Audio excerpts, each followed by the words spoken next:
Hello friends, कैसे हैं आप लोग। आशा करता हूँ आप सभी अच्छे होंगे, खुश होंगे और स्वस्थ होंगे। आज हम आप लोगों को एक्सरसाइज 12.3 के बारे में चर्चा करेंगे। 12.3 जो एक्सरसाइज है उसमें बोला जाता है कि छायांकित भाग का क्षेत्रफल ज्ञात कीजिए, जिसमें आपको कोई भी फॉर्मूला निश्चित नहीं होता है। आपको डायग्राम को देखकर उसमें लगने वाले फॉर्मूला को आपको निश्चित करना होगा कि कौन सा फॉर्मूला लेंगे। अगर आप डायग्राम को अगर अच्छी प्रकार से समझ लेंगे तो इसका छायांकित भाग का क्षेत्रफल निकालने में कोई दिक्कत नहीं है। जैसा कि इसमें रहता है अक्सर, जैसे कि मान लीजिए अगर ये एक क्या है, ये एक वर्ग है, ठीक है ना। वर्ग में यदि हम एक इस तरह का गोला बना देते हैं और साइड साइड में अगर छायांकित रहता है, तो अगर हमको छायांकित भाग का क्षेत्रफल निकालने बोलेगा तो हम सिंपली क्या करेंगे, ये पूरे वर्ग में इस वृत्त को घटा देंगे, यानी इस वृत्त को माइनस कर देंगे, तो मेरा जो शेष भाग रह जाएगा वो क्या होगा, छायांकित भाग निकलेगा। इसी तरह हर डायग्राम में हमको इसी तरह का कुछ डायग्राम दिया रहेगा और उस डायग्राम में हमको क्या करना है, छायांकित भाग का क्षेत्रफल निकालना है। जैसे यहाँ 1 नंबर में दिया है कि आकृति 12.19 में छायांकित भाग का क्षेत्रफल ज्ञात कीजिए यदि पी क्यू 24 सेंटीमीटर और पी आर कितना है, 7 सेंटीमीटर तथा वो वृत्त का केंद्र है। जैसा कि यहाँ दिखाया गया है, ये एक वृत्त है और वो क्या है, वृत्त का केंद्र है, यानी केंद्र से होकर एक भुजा खींची गई है, यानी ये क्या है, व्यास है। जब इसको केंद्र से होकर खींचा गया तो ये क्या किया, दो भागों में इसको अर्धवृत्त बना देगा। एक इधर अर्धवृत्त बनेगा, एक इधर अर्धवृत्त बनेगा। उसके बाद ये जो पी क्यू खींचा गया है ये क्या है, इसमें लंब है और इसको यहाँ पी आर सटा दिया गया, यानी छायांकित भाग मेरा ये है।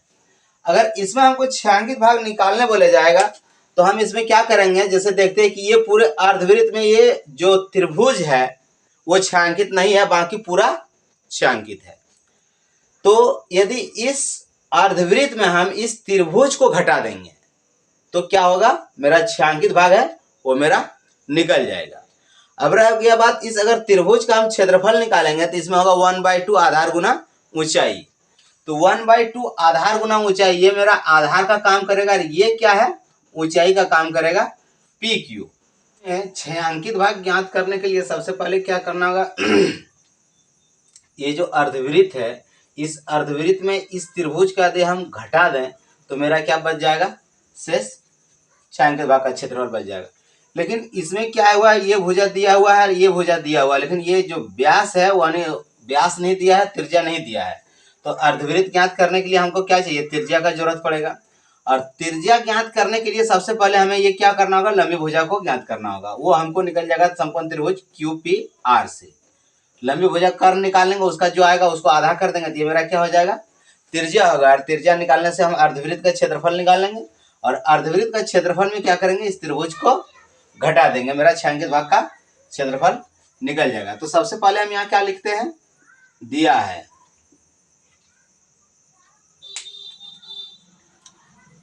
समकोण त्रिभुज क्यू पी आर में, क्यू पी आर में क्या है, P Q. P Q equal to कितना है, 24 सेंटीमीटर और P R equal to 7 centimetre. तो सबसे लंबी भुजा क्या है, ये क्यू आर है, यानी वो कर्ण है।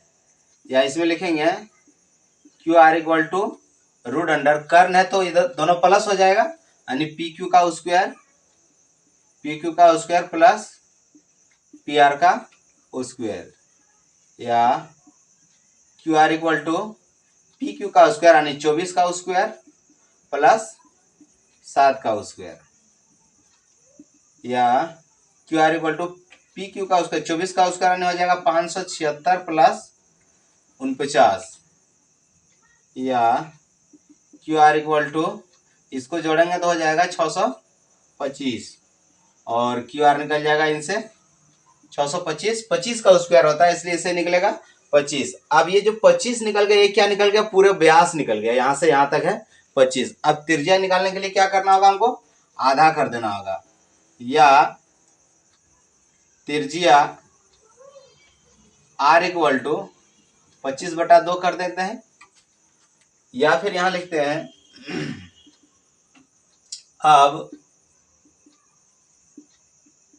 छायांकित भाग का क्षेत्रफल इक्वल टू, थोड़ा नीचे करना होगा, छायांकित भाग का क्षेत्रफल इक्वल टू क्या लिखाएगा, अर्धवृत्त का क्षेत्रफल माइनस त्रिभुज का क्षेत्रफल। अर्धवृत्त का क्षेत्रफल माइनस वृत्त का क्षेत्रफल या छायांकित भाग का क्षेत्रफल इक्वल टू अर्धवृत्त का क्षेत्रफल हो जाएगा पाई आर स्क्वायर, ये वृत्त का क्षेत्रफल हुआ बटा 2 माइनस वृत्त का अर्धवृत्त का क्षेत्रफल माइनस त्रिभुज क्यू पी आर का क्षेत्रफल, त्रिभुज क्यू पी आर का क्षेत्रफल। तो ये हो जाएगा 1/2 आधार गुना ऊंचाई,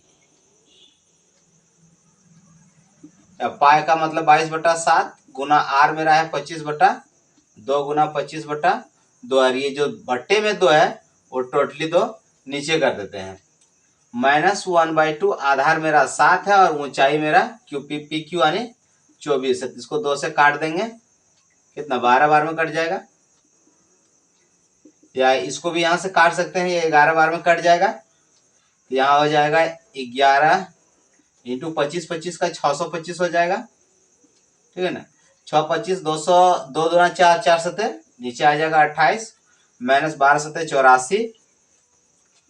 अब क्या करेंगे, अगर इसको गुना कर देते हैं तो अगर 55 का 5 हाथ में 5, अगर दूना 22 और 5 27 का 7 हाथ में 2, अगर 6 66 और 2 67 68 68 75 माइनस जब इसका लॉस हो लेंगे तो ये क्या हो जाएगा, इससे जाकर 28 को 24 से गुना 84 से गुना हो जाएगा। यहाँ 84 गुना 28 कर देंगे, 8 चौका 32, 8 64 और 3 69, 64 और 3 67, 4 दूना 8, 8 दूना 16, 2 8 7 15, 5 हाथ में 12 13 2 23 52। अब इसमें हो जाएगा 23 52, टोटल में बट्टा 28 है। या इसको अगर इसमें घटा देते हैं तो 2 में 5 में 2 जाएगा 3, 7 में 5 जाएगा 2, अब बचेगा 8 में 3 जाएगा 5, 6 में 2 जाएगा 4, 45 23/28 सेंटीमीटर स्क्वायर। ये आ गया आपका छायांकित भाग का क्षेत्रफल। देखते हैं क्वेश्चन नंबर 2।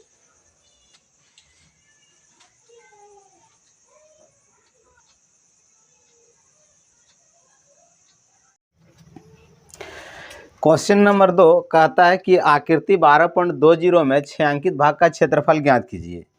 यदि केंद्र वो वाले दोनों संकेंद्रीय वृत्तों की त्रिज्याएं क्रमशः 7 सेंटीमीटर और 14 सेंटीमीटर है तथा एंगल ये उससे इक्वल टू 40 डिग्री है, यानी ये एक त्रिज्या खंड बना हुआ है, ठीक है ना, जो संकेंद्रीय यानी एक ही केंद्र में 2 वृत्त बना हुआ है, यानी अगर 2 त्रिज्या खंड का अगर इसका बात करें तो ये इस प्रकार से है, ठीक है ना, जिसका थीटा कितना दिया है 40 डिग्री है, और यहाँ से यहाँ तक का त्रिज्या 7 सेंटीमीटर है, और यहाँ से यहाँ तक का त्रिज्या 14 सेंटीमीटर है। तो हमको निकालना है ये वाला भाग, ये त्रिज्या का, ये छायांकित भाग का क्षेत्रफल निकालना। अगर इसको हमको चाहिए तो ये सबसे पहले पूरे में अगर हम इसको घटा दें, छोटा त्रिज्या खंड को घटा दें, तो ये मेरा जो रह जाएगा वो शेष छायांकित भाग का क्षेत्रफल मेरा बच जाएगा। तो हम क्या करेंगे, पूरे बड़ा त्रिज्या खंड में छोटा त्रिज्या खंड को घटा देंगे। सबसे पहले हम यहाँ लिखेंगे, दिया है छोटा आर दिया हमको 7 सेंटीमीटर और बड़ा आर दिया है 14 सेंटीमीटर और थीटा दिया है 40 डिग्री। हम यहाँ लिख सकते हैं या छायांकित भाग का क्षेत्रफल इक्वल टू बड़े त्रिज्याखंड का क्षेत्रफल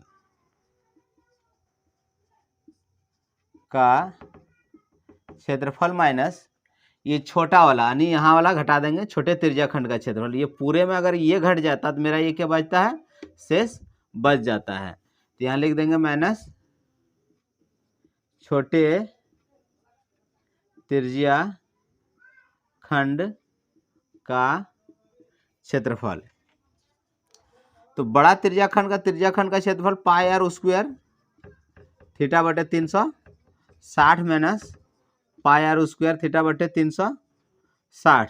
तो यहाँ अगर हम कॉमन देखते हैं तो पाई थीटा बटे 360 मेरा कॉमन आ जाएगा, ठीक है ना, यानी पाई थीटा बटे 360 कॉमन आएगा। तो यह बचेगा बड़का आर का स्क्वायर केवल बचेगा, और यहाँ पाई थीटा बटा 360 तो यहाँ आ गया है, तो यहाँ क्या बच जाएगा, सिर्फ आर स्क्वायर बच जाएगा। अब क्या करना, हमको इसका वैल्यू रख देना। पाई का मतलब 22/7 और थीटा मेरा 40 है बटा 360, और यहाँ बड़ा आर मेरा 14 दिया हुआ है, तो इसका 14 का स्क्वायर माइनस छोटा आर 7 है, तो 7 का स्क्वायर। अब यहाँ चला आते हैं, तो इसको काट देते हैं, 9 बार में कटेगा 4 नामा 36, ऊपर में रह गया 22/9 सते 63। अब यहाँ 14 का स्क्वायर 196 माइनस 7 का स्क्वायर 49,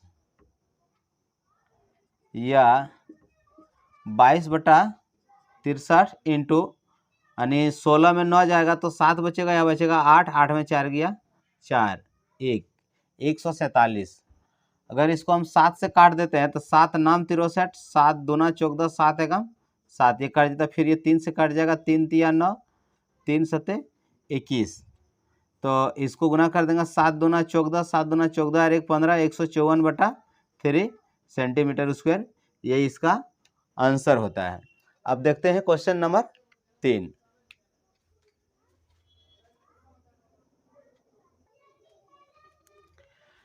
क्वेश्चन नंबर 3 कहता है कि आकृति 12.21 में छायांकित भाग का क्षेत्रफल ज्ञात कीजिए।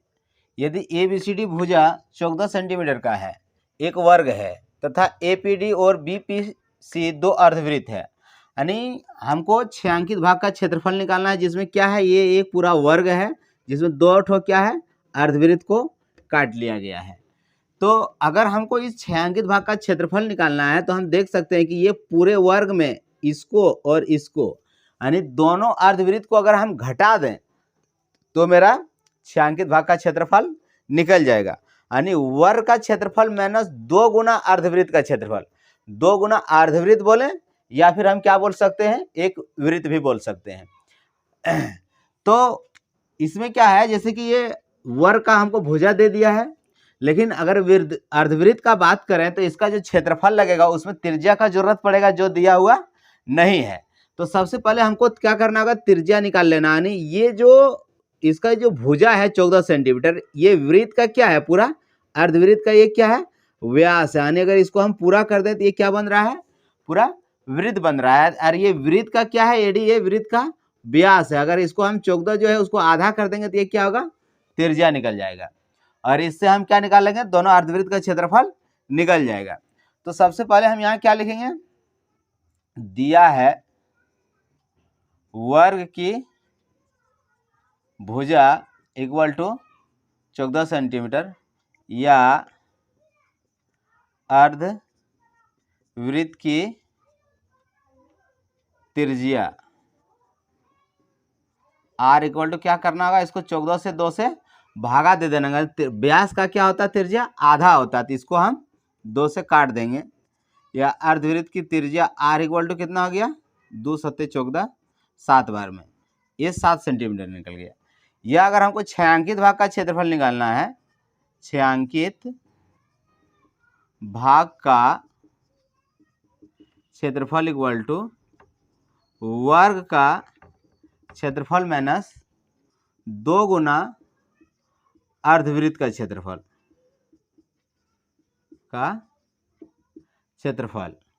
2 गुना अर्धवृत्त का क्षेत्रफल। वर्ग का क्षेत्रफल हो जाएगा भुजा स्क्वायर माइनस 2 गुना अर्धवृत्त का क्षेत्रफल, यानी वृत्त का क्षेत्रफल होता है जैसे कि पाई आर स्क्वायर। अब इसको हम लोग क्या करना, आधा है इसलिए 2 से भागा दे देंगे, और ये 2 काटेगा तो ये पाई आर स्क्वायर, यानी एक वृत्त का क्षेत्रफल, यानी 2 को अगर अर्धवृत्त को हम मिला देते हैं तो ऐसे भी 2 को अर्धवृत्त मिलाएंगे तो पूरा वृत्त बन जाएगा, ठीक है ना। तो 2 गुना अर्धवृत्त का क्षेत्रफल, वृत्त का क्षेत्रफल को 2 से भागा कर दिया तो ये क्या हो गया, अर्धवृत्त का क्षेत्रफल होगा। अब क्या करेंगे, ये दो दो काट गए, काट दिए तो ये मेरा क्या आ गया, वृत्त का ही क्षेत्रफल बचा। तो भुजा यहाँ इसका 14 है तो 14 का स्क्वायर, और पाई का मतलब 22/7, और आर मेरा त्रिज्या निकला है 7, तो 7 का स्क्वायर यानी 7 गुना 7, तो एक 7 क्या होगा, इससे कट जाएगा। अब 14 का स्क्वायर 196 माइनस 7 दुना 14, 7 दुना 14, अरे कितना हो गया, 15 सेंटीमीटर। या 6 में 4 चल जाएगा, 2 बचेगा, 9 में 5 जाएगा तो 4 बचेगा, और एक एक खत्म, यानी 42 सेंटीमीटर उसका, 42 सेंटीमीटर स्क्वायर ये छायांकित भाग का क्षेत्रफल हुआ। अब देखते हैं क्वेश्चन नंबर 4।